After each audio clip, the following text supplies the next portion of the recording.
धन्यवाद करता हूं और मेरी ये किस्मत अच्छी है कि सुनने के लिए गृह मंत्री भी यहाँ है, लेकिन गुफ्तगू कर रहे हैं, उसमें मैं डिस्टर्ब नहीं करना चाहता हूं कि आपके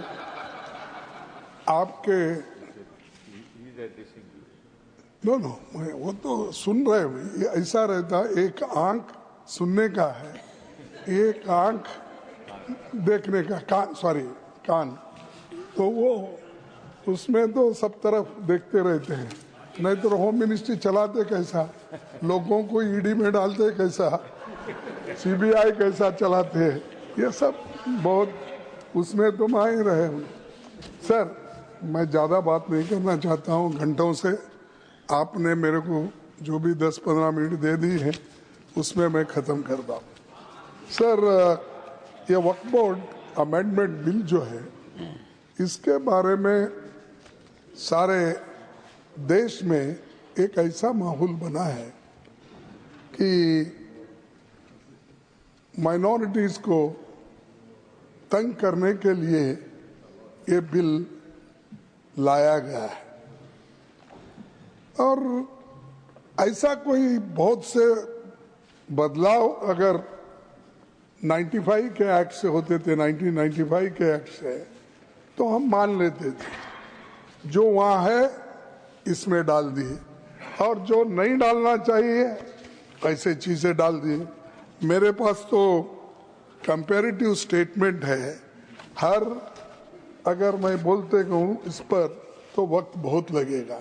मैं ये 3 कॉलम बनाया हूँ कि पहले क्या था फॉर्मेशन, अब बीच में 95 में क्या था, इन्होंने क्या बदलाव किया, ऐसे सारे चीजें आपके सामने मैं रखने की कोशिश तो नहीं करूंगा, क्योंकि टाइम कम रहने की वजह से, और बिल को पास करना भी है आपको, तो इसलिए ये जो इतने लोग अपोज कर रहे हैं, और आपको देखिए इवन पार्लियामेंट में भी जो आपने कोशिश की सबसे मिलके इसको पास कराने के लिए, लोकसभा में, तो ये बिल पास हुआ कितने में, इनके पक्ष में 288 आए और विरोध में 232 आए। ऐसा कौन सा, यानी सभी लोग इसको एक्सेप्ट किए। इसका मतलब ये है इसमें कमियां हैं, खामियां हैं, इसको आप ये देखना चाहिए। अगर हम लोग जो हम करते हैं वही सही, जिसकी लाठी उसकी भैंस अगर करते गए तो सर ये किसी के लिए ठीक नहीं होगा। और दूसरी बात ये है कि ये वक्त एक डोनेशन का, यानी दान का बिल है, ये कोई और तरीके से पैसे लाने के लिए या पैसे जमा करने के लिए नहीं है। ये जो दान देता है या कोई इसको डोनेट करता है, वो मुसलमान हो सकता है, क्रिश्चियन हो सकता है, हिंदू हो सकता है, सिख हो सकता है, लेकिन ये सारी चीजें ध्यान में रख के आप करने के बजाय इसको आपने अलग तरीके से इसको देखकर जो माइनॉरिटीज के हकूक है उस हकूक को छीनने की कोशिश एक तरफ की है, और दूसरी तरफ अभी कई वक्ताओं ने उधर से जो भी बोलते हैं पसमिंदा उनको और महिलाओं को ठीक करने के लिए, भाई ठीक है, लेकिन मैं आपका ये क्वेश्चन का आपने आंसर दिया है, यानी आपके डिपार्टमेंट, माइनॉरिटीज के डिपार्टमेंट को आपने कितने पैसे अलॉटमेंट किया माइनॉरिटीज के लिए और कितना खर्च किया, और ये इसके आधार पर अगर मैं कहूं और रखूं आपके पास, आपको भी ताजुब होगा। सर, एक 18,200 74 करोड़ रुपए इन्होंने अलोकेशन किया 5 साल, जिसमें 3,574 करोड़ खर्च नहीं हुए। ये इनका गरीबों के वास्ते जो उनका जो सोच है इससे मालूम होता है। और उसमें और भी बजट कम करते करते करते गए। 1920 में 4,700 और 2020 में 2019 2019-20 तो उसमें इन्होंने 4,700 करोड़ रखा था, वो भी खर्च नहीं करे। 194 करोड़ उसमें बाकी रखे। 2021 में 4,005 तो उसमें भी फिर अनस्पेंट मनी 6 करोड़।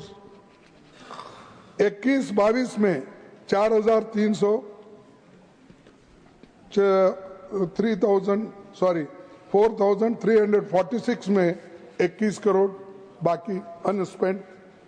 22-23 में 2,612 फिर 1,775 अनस्पेंट।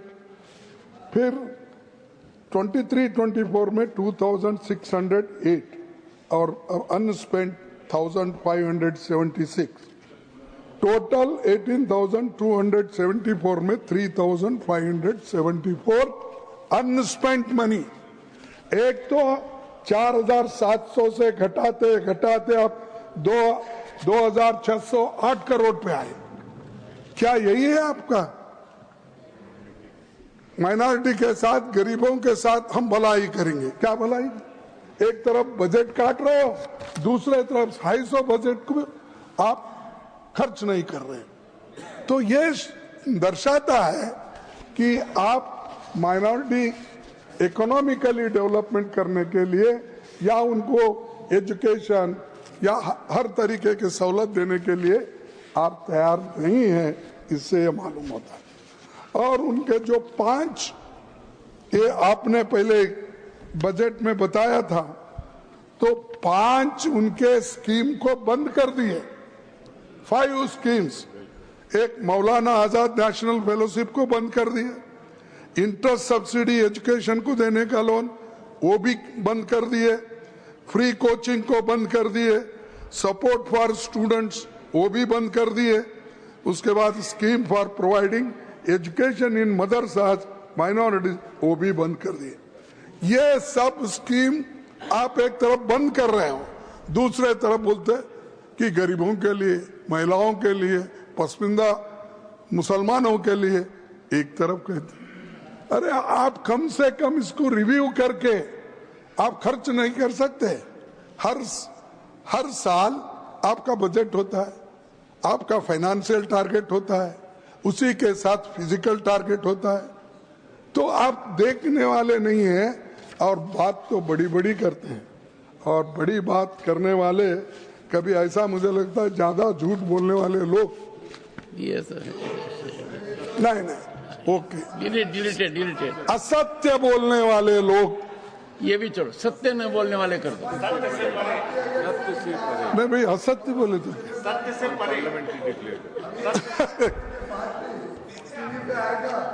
तो वही बात होता है कि जहाँ से आज का दिन शुरू हुआ था। माननीय पीयूष गोयल जी, घनश्याम तिवारी जी के अध्यक्षता में जो इथिक्स कमेटी है वो इसको एग्जामिन कर रही है। कोई रास्ता निकालना पड़ेगा, पॉलिटिकल पार्टीज को भी सोचना पड़ेगा। उनके कोई सदस्य का आचरण ऐसा हो जाए तो कैसे काउंसलिंग की जाए, क्या नतीजा निकले। माननीय leader of the opposition. Sir देखिए, 1995 एक्ट को इन्होंने सर्वसम्मति से उसको स्वीकार किया। आज वही लोग कहते हैं कि वो ठीक नहीं है, हम नया कानून बना रहे हैं, वो गरीबों के लिए, माइनॉरिटीज के लिए।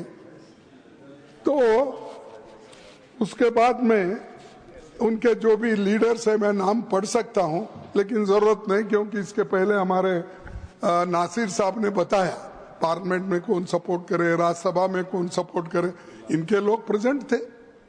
आपने स्वीकार किया, रिकॉर्ड में है, फिर भी आप फिर उसको ये कहना चाहते हैं कि हमने नया लाया। नया कुछ नहीं है इसमें, एक्सेप्ट जो आपने लोगों को तबाह करने के लिए जो क्लॉजेस डाल दिए हैं वो आपने किया है।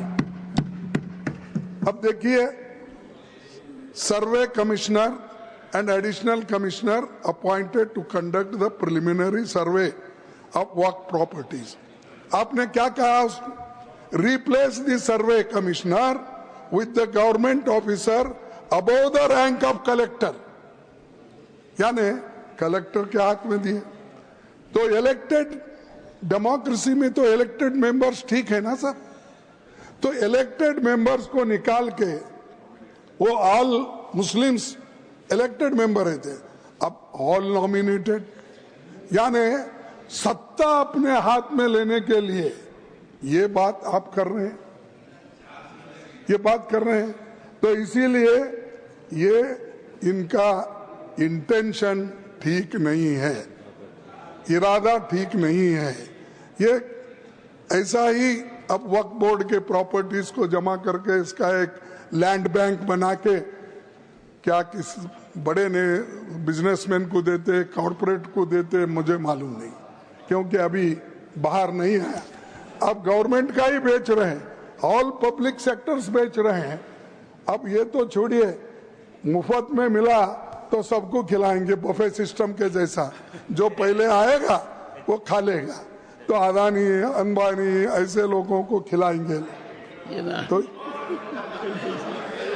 सर ऐसा ही अब किरण रिजिजू ने बफे सिस्टम रखा है, तो वहां पर जो पहले जाएगा वही अच्छा खाना खाएगा। लास्ट में अगर हम पहुंचेंगे कुछ भी नहीं रहेगा। ये ऐसा ही है इनका। तो ये अरे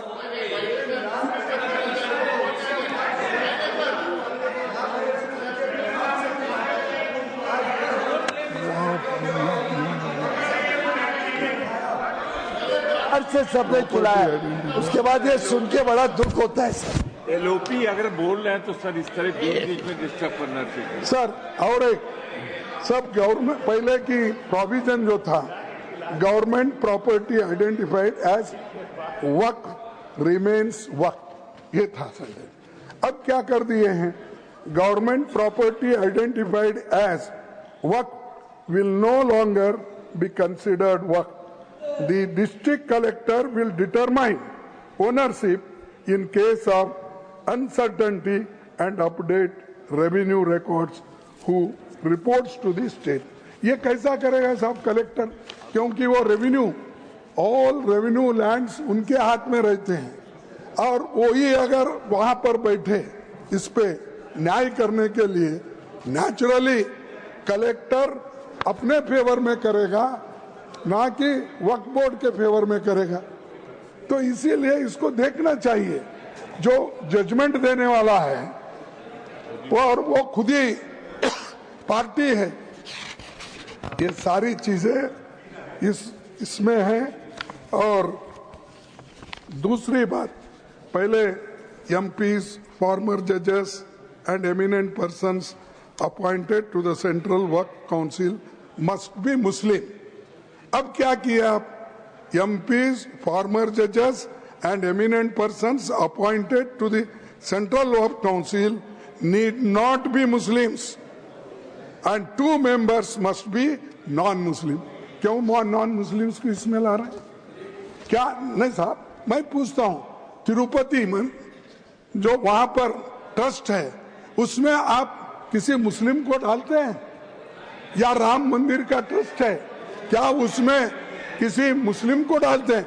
मुस्लिम तो छोड़ो, मैं हिंदू हूं, मेरे जैसे दलित समाज के लोगों को भी उस ट्रस्टी में नहीं रखते हैं आप। किसी भी इतने मंदिर, इतने ये है, किसी में भी शेड्यूल कास्ट लोगों के लिए नहीं।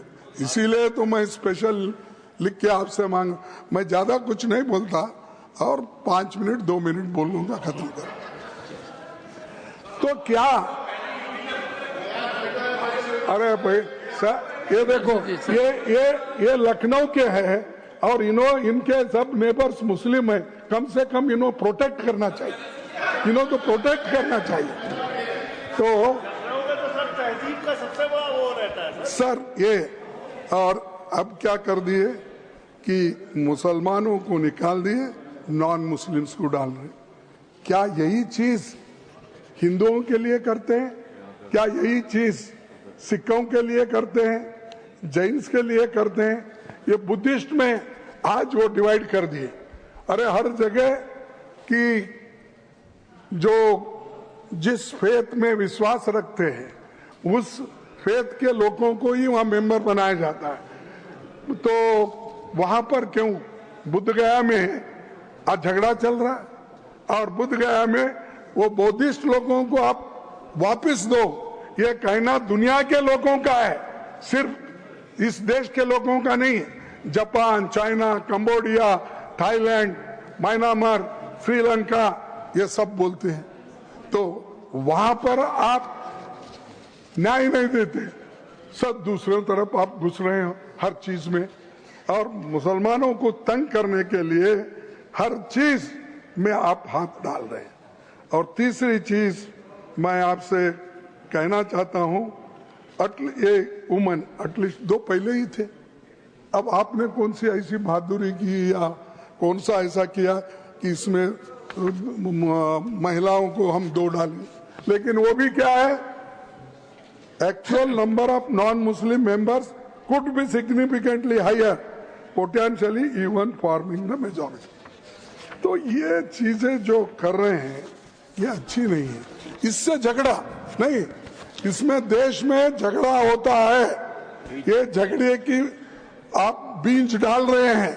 अगर आप दबाने की कोशिश करो मुसलमानों को, ये नहीं होता साहब। आप मिट्टी में उनको दबाने की कोशिश करेंगे तो कभी वो बीज है, थैंक यू मिट्टी से फिर उठते हैं, थैंक यू सर, फिर ग्रो होते हैं, फिर आपको ही ये सुलझाना पड़ता है।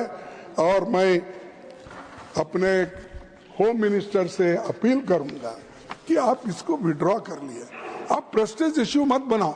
अगर गलतियां हैं तो सुधारने में क्या है, अगर ठीक नहीं है तो सही करने में क्या है।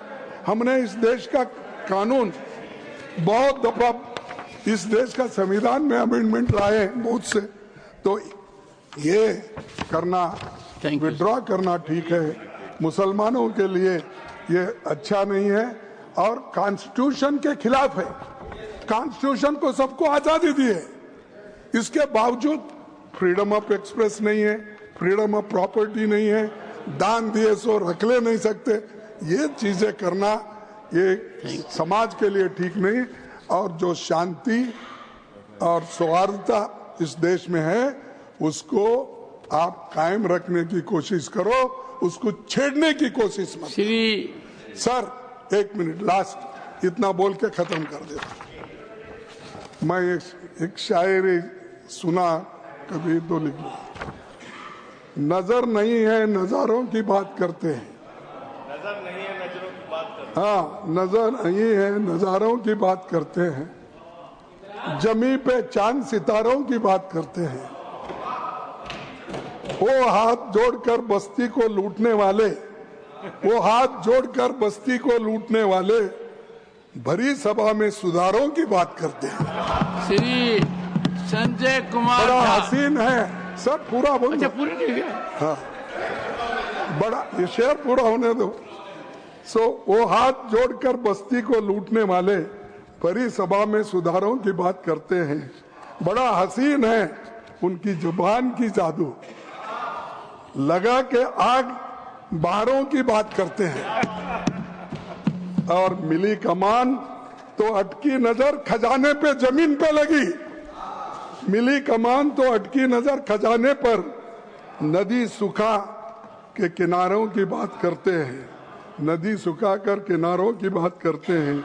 वही गरीब बनाते हैं आम लोगों को, वही नसीब के मारों की बात करते हैं। तो इसलिए कहता हूँ श्री कम से कम अब तो संजय कुमार झा, अब नहीं, अब तो शाह साहब सुनने के बाद तो कम से कम वापस लो, कोशिश करो। श्री संजय कुमार झा। माननीय सभापति महोदय, आपका बहुत बहुत धन्यवाद जितने महत्वपूर्ण वक्फ संशोधन विधेयक पर मुझे बोलने का अवसर दिया है। मान्यवर, जब यह संशोधन बिल आया था तो जरूर एक संशय की स्थिति हुई। हमारे मुख्यमंत्री नीतीश कुमार जी हैं,